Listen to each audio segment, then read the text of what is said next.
I just had this eye training tool shared with me and it impressed me so much that I needed to talk about it right away. It's called BlinkCamp and this is how it works. The goal is to focus on the circle and track it as closely as you can.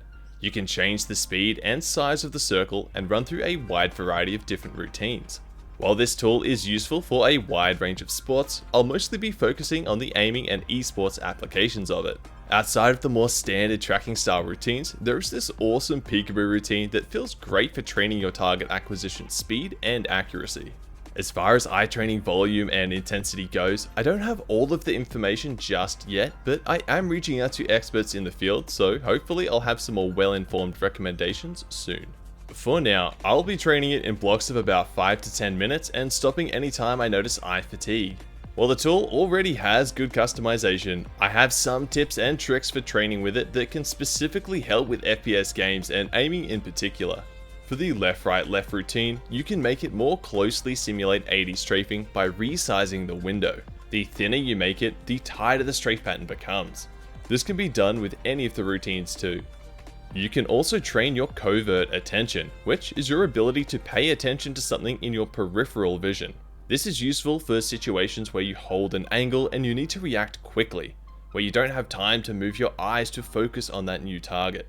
For long distance flicks where you focus your eyes in between the crosshair and the target, and in some situations where the target is just moving too fast to maintain focus on them. We can train this by placing our mouse cursor somewhere on the screen, focusing on it, but paying attention to the moving circle in our peripheral vision, and following its movement around without shifting away our actual focus on that cursor. The maximum distance you can move your eyes in these routines is limited by the size of the screen you're viewing it on and your distance from it. If you want to train larger eye movements, you can position yourself closer to the screen so it takes up more of your field of view. Holding your phone close to your eyes can have the same effect, just be careful of eye strain when trying out these variations. Otherwise, if you just want to throw a few larger movements into the mix and you don't mind a little extra effort, you can just track something like your fingertip as you move it around. I've been hesitant to cover eye training in the past simply because the existing options weren't quite robust enough for me to want to commit to regular training with them. And if I don't find something worth doing myself, I have a hard time recommending it. Considering how highly I value focus in aiming, it seems like a natural progression to more deeply investigate the efficacy of eye training, so stay tuned for more update videos.